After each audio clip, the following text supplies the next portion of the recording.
Hello students, welcome to our class. हमारा पाठ मेरी जीवन रेखा जो कि एक निबंध है और यह निबंध महावीर प्रसाद द्विवेदी ने स्वयं अपनी आत्मकथा के ऊपर लिखा है। इस पाठ को हमने जहाँ तक पढ़ा था हम आज उससे आगे से इसको पढ़ेंगे। एक साल अजमेर में 15 रुपये महीने पर नौकरी करके पिता के पास बम्बई पहुंचा और तार का काम सीख कर जीआरपी रेलवे में 50 रुपये महीने तक तार बाबू बना। वह अजमेर में 15 रुपये महीने की नौकरी करते थे तथा उसके बाद उन्होंने कुछ पढ़ाई की। जीआईपी रेलवे के अंदर 50 रुपये महीने की बाबू की जो नौकरी होती थी वह भी की। बचपन से ही मेरी प्रवृत्ति सुशिक्षित जनों की संगति करने की ओर थी। वह बचपन से ही अच्छे पढ़े लिखे लोग और समझदार लोग थे, उनके साथ उठना बैठना पसंद करते थे, जो कि एक बहुत ही सही आदत होती है।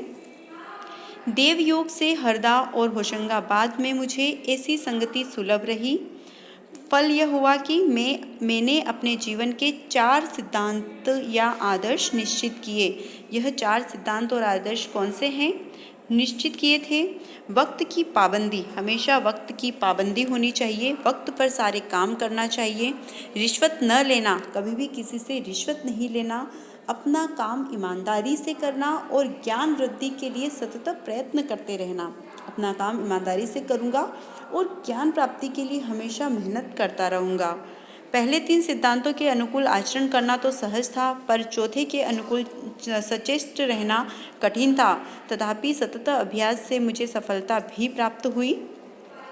तार बाबू होकर भी टिकट बाबू, माल बाबू और स्टेशन मास्टर, यहाँ तक कि रेल की पटरियाँ बिछाने और उनकी सड़क की निगरानी करने वाले प्लेटियर तक का भी काम मैंने सीख गया। उन्होंने अपने काम को ही सीमित नहीं रखा। वहाँ पर जो भी रेलवे विभाग के अंदर काम हुआ करते थे, सारे कामों को सीख कर करने की उनके अंदर लगन थी और जो काम बोला जाता था वह उसको तुरंत करते थे। फल अच्छा ही हुआ। अफसरों की नज़र मुझ पर पड़ी, मेरी तरक्की होती गई। वह इस तरह की एक दफ़े छोड़कर मुझे कभी तरक्की के लिए दरखास्त नहीं देनी पड़ी। जब इंडियन मिडलेट रेलवे बनी और उसके दफ्तर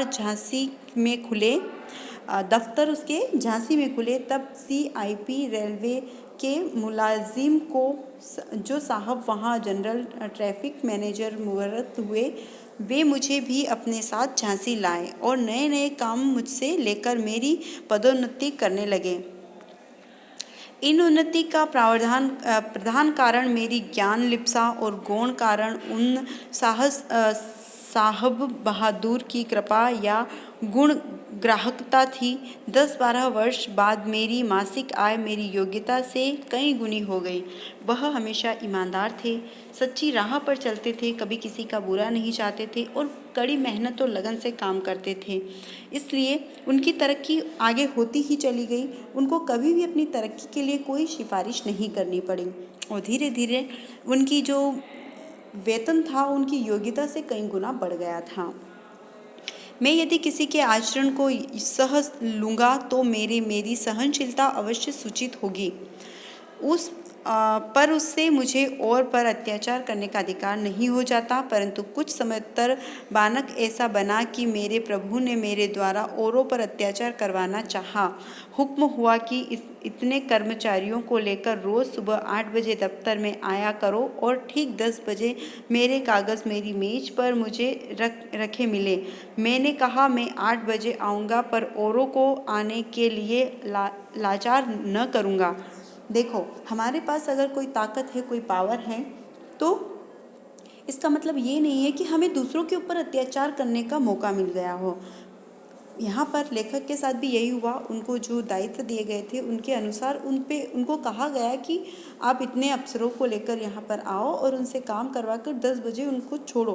तब लेखक ने कहा मैं स्वयं 8 बजे के आने के लिए तैयार हूँ, परंतु दूसरों को मैं लाचार नहीं कर सकता, मजबूर नहीं कर सकता। उन्हें हुक्म देना हुजूर का काम है। बस बात बड़ी और बिना किसी सोच विचार के मैंने इस्तीफा दे दिया। बाद में उसे वापस लेने के लिए इशारे ही नहीं सिफारिशें तक की गई, पर सब व्यर्थ हुआ। क्या इस्तीफ़ा वापस लेना चाहिए? यह पूछने पर मेरी पत्नी ने विषण्ण होकर कहा, क्या थूक कर भी कोई चाटता है भला? उनको बहुत सारे लोगों ने कहा, सिफारिशें की गई कि इस्तीफ़ा वापस ले लो, वापस ले लो। तब उन्होंने अपनी पत्नी से पूछा कि क्या मुझे इस्तीफ़ा वापस ले लेना चाहिए? तब उनकी पत्नी ने बहुत ही सूझबूझ से एक जवाब दिया, क्या इंसान थूक देता है तो क्या थूक कर भी कोई चाटता है? मैं बोला, नहीं, ऐसा कभी नहीं होगा, तुम धन्य हो। तब उसने 8 आने रोज़ तक की आमदनी में भी मुझे खिलाने पिलाने और गृह कार्य चलाने का दृढ़ संकल्प लिया और मैंने सरस्वती की सेवा में हर महीने जो 20 रुपये उजरत और 3 रुपये डाक खर्च की आमदनी होती थी, उसी से संतुष्ट रहने का निश्चय किया। जैसे ही पत्नी ने उनको बोला कि थूक कर भी कोई चाटता है, तो उनके मन में लगा, नहीं, ऐसा कभी नहीं होगा, मैं इस्तीफ़ा वापस लेकर उन लोगों की गुलामी नहीं करूँगा। इस बात पर उन्होंने अपनी पत्नी का धन्यवाद भी किया और उनके कहा कि तुमने, जब मैं 8 आने कमा रहा हूँ फिर भी घर गृहस्थी को चलाया, मुझे खिलाना पिलाना बंद नहीं किया, तो मैं भी सरस्वती पत्रिका का संपादक करूँगा और उसमें जो भी पैसे आएंगे उससे ही हम अपना खर्चा चलाएंगे।